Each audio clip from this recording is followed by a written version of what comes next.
नाज़रीन खुशामदीद। प्रोग्राम है ज़ियाबीतस के साथ कैसे जिएँ, डॉक्टर मोहम्मद इम्तियाज़ हसन से पूछिए।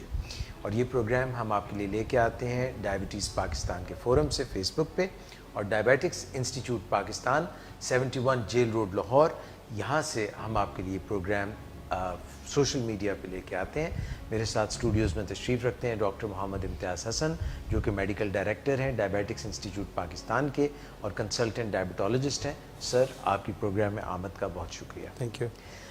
सर, आज जो हम बातचीत करेंगे उसका ताल्लुक है कि हमल के दौरान कई दफ़ा पता चलता है कि जो खातून हामला हैं उनको ज़ियाबीतस है। ये एक एस्पेक्ट है। दूसरा एस्पेक्ट ये है कि एक खातून थी जिनको डायबिटीज़ थी और वो हमल से हो गई। इसके ऊपर ज़रा बताइएगा कि आप मेडिकल टर्मिनोलॉजी में इसको क्या कहते हैं, इन दोनों चीज़ों का क्या फ़र्क है, इसका ज़रा एक ओवरव्यू दीजिए।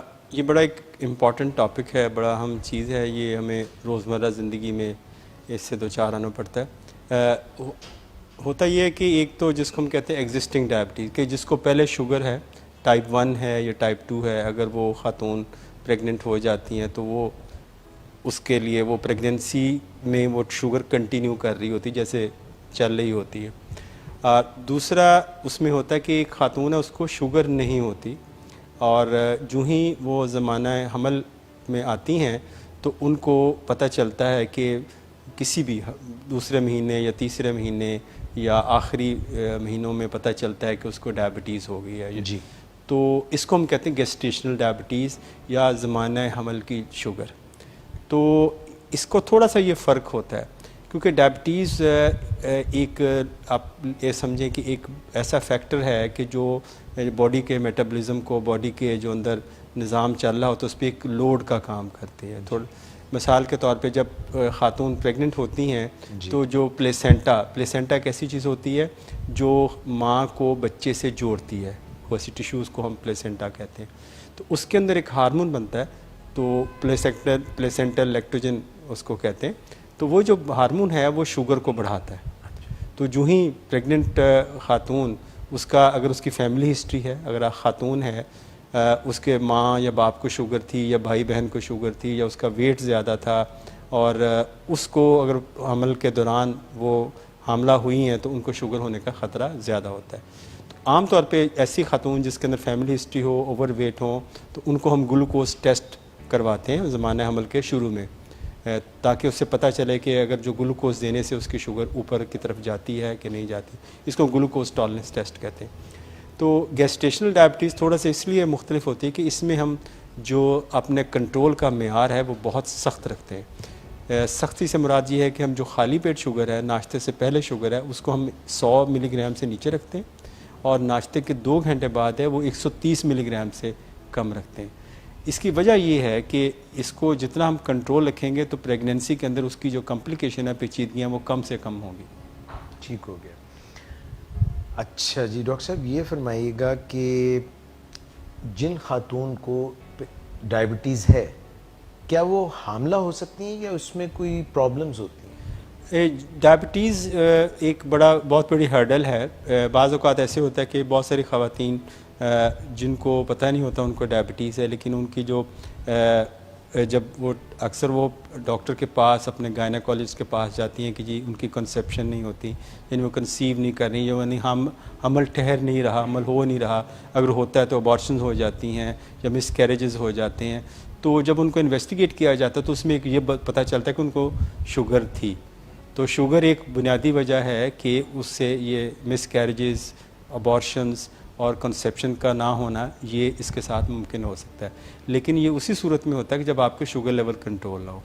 तो जब पेशेंट हमारे पास आती हैं टाइप 1 या टाइप 2, अगर वो कहती हैं कि वो प्रेगनेंसी चाहती हैं, ऑब्वियसली जो उनको ख्वाहिश होती है, तो हम उनको ये एक इंसेंटिव के तौर पे लेते हैं। हम उनको कहते हैं कि पहले अपनी शुगर कंट्रोल करें, फिर आपके कंसेप्शन के चांस, कंसीव होने के चांस बहुत ज़्यादा बेहतर हो जाते हैं।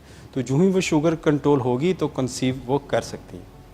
अच्छा डॉक्टर साहब, अगरचे being a medical consultant and diabetes consultant, ये जो सवाल मैं आपसे करने वाला हूँ ये एग्जैक्टली आपकी डोमेन में नहीं, मगर फिर भी थोड़ी सी आपकी इस पे मुझे ओवरव्यू चाहिए कि जैसे आपने फरमाया कि डायबिटीज़ एक ऐसा फैक्टर है कि हमल होने के चांसेस कम हो जाते हैं, चे जाए कि वो अपनी डायबिटीज़ कंट्रोल कर लें। क्या मोटापा या और हार्मोनल डिस्टरबेंसेस ये भी हमल ठहरने में मुदाफ़ियत कर सकते हैं, प्रॉब्लम कर सकते हैं? बिल्कुल। बहुत सारी ख़वातीन जो जिनका वज़न ज़्यादा होता है उनके अंदर एक बीमारी हो जाती है जिसको पॉलीसिस्टिक ओवेरियन डिजीज़ होती है, यानी उनकी जो ओवरीज़ के अंदर बहुत सारे सिस्ट या पानी की थैलियाँ सी बन जाती हैं और उनके चेहरे पे जो हेयर ग्रोथ और एक्नीस यानी दाने निकलना या इस तरह के हार्मोनल इम्बैलेंस की वजह से ये प्रॉब्लम आ जाते हैं। तो इन ऐसी ख़वातीन के अंदर इन ऐसी ख़वातीन को एक तो शुगर होने का चांस ज़्यादा होता है और एक ये प्रॉब्लम होती है कि वो कंसीव करने में उनको इशू होते हैं। तो इन ऐसी औरतों को चाहिए कि अपने डॉक्टर से मशवरा करें, गायनेकोलॉजिस्ट से मशवरा करें और उनको वैसी अद्वियात मौजूद हैं कि इस बीमारी के होने के बावजूद भी खातून कंसीव कर सकती हैं और नॉर्मल प्रेगनेंसी है ले सकती हैं। गुड हो गया। डॉक्टर साहब अब ये फरमाइएगा कि एक खातून प्रेग्नेंट हुई और किसी वक्त पता चला, जो आपने जेस्टेशनल डायबिटीज़ या हमल की डायबिटीज़ कहा है, हुई और पता चला कि इनको शुगर है, अब क्या एहतियाती तदाबीर अपनाई जाए? जब पता चला कि जी शुगर है, सबसे पहले कि आप ये रखें कि हमने ये तहिया करना है कि अगर हमने नॉर्मल प्रेगनेंसी चाहिए और बच्चे को कोई इश्यूज़ ना हो, प्रॉब्लम ना हो। बच्चे को बहुत सारे इश्यूज़ हो सकते हैं अगर आपकी शुगर कंट्रोल ना हो। मिसाल के तौर पे जिसको बर्थ डिफेक्ट्स कहते हैं, अगर तो शुगर कंट्रोल नहीं है तो बच्चे को कॉम्प्लिकेशंस होने का चांस होता है, यानी उनके जो दिल के जो पर्दे होते हैं, सेप्टम्स होते हैं, उनके अंदर जिसको कहते हैं दिल के अंदर सुराख है, ऐसी कॉम्प्लिकेशंस आ सकती हैं। और दूसरा जो स्पाइनल कॉर्ड जहाँ रीढ़ की हड्डी बनती है उसके अंदर डिफेक्ट आ सकता है और इसके अंदर बहुत सारी किडनी के बनने में, ऑर्गन्स बनने में इसमें डिफेक्ट्स आ सकते हैं। तो बर्थ डिफेक्ट्स होने के चांसेस ज़्यादा होते हैं अगर आप शुगर कंट्रोल ना करें, यानी ऑर्गेनोजेनेसिस यानी किसी अज़ा का जो बनने का अमल है वो मुतासर हो सकता है। लेकिन अगर माँ को शुगर हो और दूसरा ये प्रॉब्लम होता है कि जब माँ को शुगर होती है तो ये माँ की जो शुगर है ये प्लेसेंटा के थ्रू यानी वो बच्चे के खून में भी शामिल होती है। तो बच्चे को तो शुगर नहीं है, शुगर तो माँ को है। ये जब ज़्यादा ग्लूकोज वाला खून बच्चे के से होके गुजरता है, वो ग्लूकोज बच्चे के खून में भी शामिल होती है, तो उससे बच्चे का जो लबलब है वो ज़्यादा काम करता है, वो ज़्यादा इंसुलिन बनाना शुरू कर देता है। जो वो ज़्यादा इंसुलिन बनाने तो उसका मसला ये होता है कि जो ही बच्चा पैदा होता है, एक तो बच्चा बड़ा होता है साइज मैक्रोस्मिया जिसको कहते हैं कि बच्चा नॉर्मल वेट से ज़्यादा होता है। यानी ऐसी ख़वातीन आपको बहुत सारी हिस्ट्री मिलेगी कि बच्चे प्रेग्नेंट डिलीवरी हुआ और बच्चे का साइज़ वज़न बहुत ज़्यादा था, लोग बड़े खुश होते हैं जी बड़ा हेल्दी बेबी हुआ। तो इसका मतलब ये भी हो सकता है कि बच्चे की माँ को दौरान हमल शुगर हुई, इसकी वजह से बच्चे का वज़न बढ़ा क्योंकि बच्चे का लेवल इंसुलिन ज़्यादा बना रहा था और आपको पता है इंसुलिन से वेट गेन होता है। एक तो ये बात होती है। दूसरा ये कि बच्चा जो ही पैदा होता है कि उसके इंसुलिन लेवल ज़्यादा होता है तो उसके एकदम हाइपोग्लाइसीमिया शुगर लो हो जाती है। तो ऐसी ख़वातीन जो कि अब उसको माँ का ज़्यादा ग्लूकोज वाला खून नहीं मिल रहा, उसके इंसुलिन तो मगर लबलबा अभी भी पुराने तरीकों पे चलता हुआ ज़्यादा इंसुलिन बना रहा है, तो उसको जब बच्चा पैदा होते साथ ही बच्चे की शुगर लो हो सकती है। तो इसीलिए ऐसी ख़वातीन को चाहिए कि जो डिलीवरी है वो अपने हॉस्पिटल में करवाएं, जो भी अपने डॉक्टर की निगरानी में करवाएं, और ऐसा जो स्पेशलिस्ट होता है बच्चों का जिसको नियोनेटोलॉजिस्ट कहते हैं, यानी नौज़ायदा बच्चों का जो डॉक्टर होता है वो साथ हो, या अच्छा कोई एक्सपीरियंस्ड अगर गायनेकोलॉजिस्ट भी जो करा रही हैं, ताकि बच्चे की अगर शुगर फौरी तौर पे चेक की जाए, उसको उसकी जो शुगर को करेक्ट किया जाए ग्लूकोज के ज़रिए। तो ये एक प्रॉब्लम होती है। अच्छा, डायबिटीज़ के अंदर ये जो हमल की जो डायबिटीज़ है इस लिहाज से थोड़ी सी मुख्तलिफ है कि बाकी लोगों को डायबिटीज़ हम गोलियों से भी कंट्रोल करते हैं और मुख्तलिफ़ किस्म की गोलियां देते हैं। तो इसमें हम गोलियों का इस्तेमाल तो नहीं करते, चंद माया सवाए चंद एक गोलियों के, लेकिन इसको जो मेनली हम जो माँ को हम इंसुलिन पे रखते हैं। यानी जहीं हम ज़माने हमल में शुगर ज़ाहिर हुई तो हमने पेशेंट को इंसुलिन देनी शुरू कर देते हैं। तो इंसुलिन दिन में एक दफ़ा वाली भी शुरू हो सकती है, 2 दफ़ा वाली भी जा सकती हैं, 3 दफ़ा वाली भी होती है, 4 दफ़ा वाली भी जा सकती हैं। तो हम क्योंकि हमारा मकसद ये होता है कि माँ की जो शुगर है वो इतनी अच्छी कंट्रोल में रखे ताकि वो बच्चे के किसी भी जो अज़ा बनने वाला जो मामला है, जो प्रोसेस चल रहा है, उसको नुकसान ना पहुँचे। और इसका जो होता है कि जैसे मैंने बताया कि शुगर आपको फास्टिंग 100 से कम रखनी है और 2 घंटे बाद आपने 130 से कम रखनी। तो माँ को करने के 2-3 काम हैं, क्योंकि हम प्रेगनेंसी के अंदर एक और भी बड़ा प्रॉब्लम होता है कि हम डाइट को उतना रिस्ट्रिक्ट नहीं कर सकते, क्योंकि माँ ने अपनी खुराक से ज़रूरत भी पूरी करनी है और बच्चे की भी ज़रूरत पूरी करनी है। तो डाइट को हम नॉर्मल डाइट को मेंटेन रखते हैं।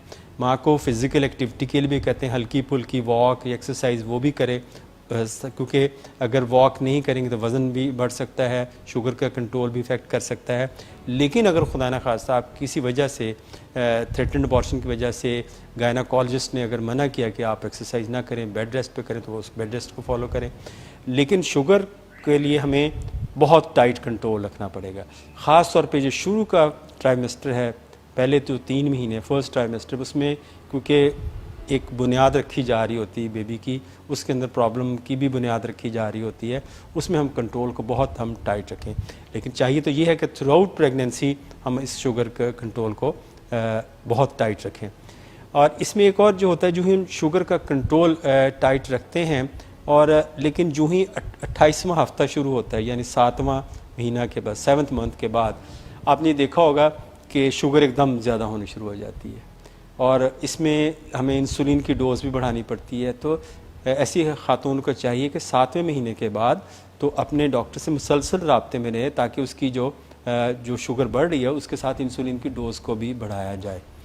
तो एक और इंटरेस्टिंग फैक्ट ये होता है कि the moment delivery baby deliver करता है गेस्टेशनल डायबिटिक पेशेंट की, तो उनकी शुगर काफ़ी हद तक नॉर्मल हो जाती है, गायब भी हो सकती है, गायब भी हो जाती है। उसमें जैसे कि क्योंकि प्लेसेंटा निकल जाता है, तो वो जो मेन जिससे आपका हार्मोन HPL बन रहा होता है वो निकल जाता है, तो उससे भी शुगर फौरी तौर पे नॉर्मल को टच करती है।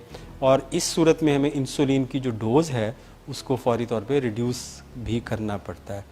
और दूसरा ये बात है कि जो बहुत सारे हमारे जो पेशेंट होते हैं, ख़ातून होती हैं, ये बिल्कुल मुतमईन होकर घर चली जाती हैं कि जी अब तो मेरी शुगर भी ख़त्म हो गई है, मैं बिल्कुल ठीक हूँ। लेकिन हमें ऐसे पेशेंट को एजुकेट करने की ज़रूरत है और उनको बताने की ज़रूरत है कि अगर आपको ज़माने हमल में शुगर हुई है या गेस्टेशनल डायबिटीज़ हुई है, तो आपको ज़िंदगी के किसी भी हिस्से में शुगर हो सकती है, क्योंकि हम इसको एक्सटेंशन ऑफ टाइप 2 डायबिटीज़ कहते हैं। यानी एक उसकी ज़िमनी शाख है, यानी अगर प्रेगनेंसी में हुई है तो बहुत ज़्यादा चांसेस है कि ज़िंदगी के किसी हिस्से में उनको डायबिटीज़ हो सकती है।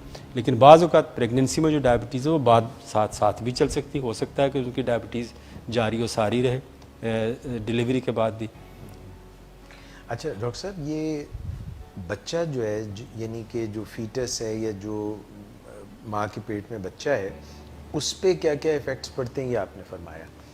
जो हामला खातून हैं उनको क्या क्या पेचीदगियाँ या मसले हो सकते हैं, कोई ज़चगी में या ड्यूरिंग प्रेगनेंसी कोई इन्फेक्शंस के चांसेस बढ़ जाते हैं, कोई उनको किस किस्म के मसाइल हो सकते हैं? देखिए, प्रेगनेंसी के अंदर अगर ऐसी जो हम कहते हैं उसमें पेशेंट को बाज़ ब्लड प्रेशर भी हो जाता है, जिसको हम कुछ 2 कंडीशन प्री क्लैम्सिया भी कहते हैं, और उनके पैरों पे सूजन भी आ सकती है, जो उनकी प्रोटीन भी आ जाती है, बाज़ फिट्स भी पड़ सकते हैं। तो ये काफ़ी सारी कॉम्प्लिकेशन हैं जो आमतौर पे प्रेगनेंसी के साथ एसोसिएटेड है। देखिए, प्रेगनेंसी को ना बड़ा इसको इस स्टेट को है फिज़ोलॉजिकल स्टेट है, लेकिन इसको बहुत अंडर ऑब्जर्वेशन रखने की ज़रूरत होती है, क्योंकि डायबिटीज़ जैसे बाकी ऑर्गन को इफेक्ट करती है, तो इसके साथ कुछ एसोसिएशंस भी हैं, यानी ब्लड प्रेशर भी इसके साथ एसोसिएटेड होता है, क्लैम्सिया प्री क्लैम्सिया के भी चांसेस होते हैं। तो इसको, और एक और जो बात फौरी तौर पे जो सबसे पहले जो हमें बात करनी चाहिए थी, शायद हम थोड़ा सा उसमें ऑर्डर में हम गलती कर गए, कि जो ही जो बच्चियां जो जिनकी शादी नहीं हुई है और वो कंसीव करने के उनके चांसेस हैं और वो डायबिटीज़ उनको है, ऑलरेडी डायबिटीज़ है, तो उनको फौरी तौर पे हमें एक ब्रीफिंग देनी चाहिए शादी से पहले मतलब कि डायबिटीज़ के या चांसेस ज़्यादा हैं या डायबिटिक है, या डायबिटीज़ का उनको पोटेंशियल डायबिटिक है या डायबिटीज़ उनको है बच्चियों को, तो उनको ये बताना चाहिए कि जो ही आपका प्रेगनेंसी टेस्ट पॉजिटिव हो, फौरी तौर पे डॉक्टर को रिपोर्ट करें, क्योंकि वो जो गोलियां खा रही हैं या अगर कोई दवाइयाँ ले रही हैं, ऐसी दवाइयाँ कोलेस्ट्रॉल की दवाई ले रही है या कोई और दवाइयाँ ले रही हैं, तो हमें फ़ौरी तौर पे उन अद्वियात को बंद करना पड़ेगा, क्योंकि उनको दवाइयों को लेते रहना, अगर वो लेट रिपोर्ट कर रही हैं, वो सर 2 महीने गुजर गए हैं, वही दवाइयाँ खाती जा रही हैं, उसके जो डिलीरियस इफ़ेक्ट्स हैं यानी उनके जो बुरे असरात हैं वो आप जो उसके अंदर बच्चे के अंदर मुंतकिल हो सकते हैं। तो इनकी एक ब्रीफिंग बहुत ज़रूरी है, ये माँ का भी काम है, जो डॉक्टर उनको ट्रीट कर रहा है और बच्ची की शादी हुई है उसको बताएं कि आप कंसीव करें। एक तो कंसेप्शन के लिए आपको ज़रूरी कि शुगर कंट्रोल रखें, और the moment pregnancy test positive आए तो फौरी तौर पे अपने डॉक्टर से रब्ता करें और अपनी दवाइयों को एडजस्ट करवाएं। ज़बरदस्त हो गया डॉक्टर साहब। और कोई बात हामला ख़वातीन के हवाले से और डायबिटीज़ में हमल के दौरान आपने जो बुनियादी बात जो मुझे समझ आई है वो ये है कि ख़ास एम्फेसिस है कि उनकी ब्लड शुगर लेवल जो आपने जैसे फरमाए हैं उसमें रहें और इंसुलिन पे चले जाएं। और कोई बात जो आपके ज़हन में? अच्छा, बाज़ औक़ात हम ऐसे होता है कि ख़ास तौर पे वो ख़वातीन जिनको PCO जिसको हम पॉलीसिस्टिक ओवरियन डिजीज़ मैंने बात किया, जिनकी ओवरीज के साथ थैलियाँ सी होती हैं, उनको कंसीव करने में, प्रेग्नेंट होने में प्रॉब्लम होती है, तो ऐसी सूरत में उन ख़वातीन को हम मेटफॉर्मिन यानी ग्लूकोफेज पे हम डालते हैं। तो वो जारी रख सकते हैं? वो हाँ, ग्लूकोफेज एक ऐसी सेफ़ दवाई है कि जिसको हम प्रेगनेंसी के दौरान हम जारी रख सकते हैं इंसुलिन के साथ। जब मैंने बात की कि हम अगर किसी बंदे को, किसी बच्ची को अगर प्रेग्नेंट है और अद्वियात देना चाहें तो ग्लूकोफेज एक ऐसी दवा है जो आप अपने प्रेगनेंसी में कंटिन्यू कर सकते हैं। जो एक और बड़ी अहम बात कि अगर हम डिलीवरी हो गई, डिलीवर कर लिया बेबी को, तो बहुत सारी ख़वातीन की ख्वाहिश होती है और अच्छी ख्वाहिश भी है कि वो बच्चे को फ़ीड कराती हैं।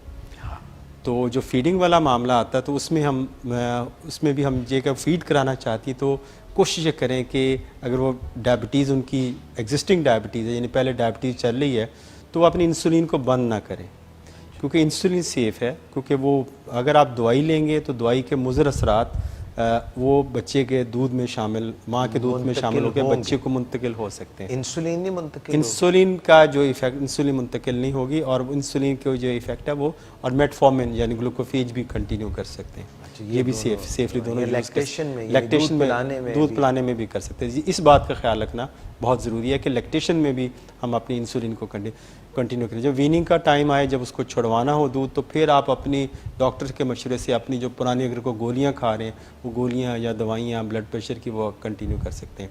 और एक और बात लास्ट में कि जब उनका ब्लड प्रेशर हो तो ब्लड प्रेशर की बहुत सारी अद्वियात हम कॉन्ट्राइंडिकेटेड यानी वो दे नहीं सकते, स्वाय एक एल्डोमेट जो दवा है जो बिल्कुल सेफ़ है और बहुत पुरानी दवा है, टाइम टेस्टेड दवाई है, सस्ती भी है, तो वो ब्लड प्रेशर को हम उससे कंट्रोल करने की कोशिश करते हैं। Doctor Imtiaz Hasan, thank you very much. ख़वातीन व हज़रात, आज के प्रोग्राम में मोहम्मद इम्तियाज़ हसन हमारे मेडिकल डायरेक्टर आपसे अभी गुफ्तगू कर रहे थे और हमल के दौरान होने वाली पेचीदगियाँ, हिफाजती तदाबीर और किस तरह से ज़ियाबीतस को कंट्रोल में रखा जा सकता है और किस तरह से हमल को कैरी ऑन किया जा सकता है और कैसे ये कभी छुप जाती है जेस्टेशनल डायबिटीज़ और फिर सामने आ जाती है और क्या क्या है, सारी चीज़ों को जहन में रखा जाए। ये सारी बातचीत आपने सुनी। मुझे उम्मीद है कि आप ख़ुद से, अपनी फैमिली में, अपने इर्द गिर्द जहाँ पे भी इस किस्म के कोई मसाइल आप देखेंगे तो आप ये वीडियो उनसे भी शेयर कर सकते हैं, ये लिंक उनको भेज सकते हैं और इसके अलावा आप ऑब्वियसली विज़िट भी कर सकते हैं डॉक्टर साहब को right here in Lahore diabetics institute of Pakistan में। अपना बहुत ख्याल रखिएगा। डॉक्टर एजाज़ कुरैशी को इजाज़त दीजिए। अंटिल नेक्स्ट टाइम, अल्लाह।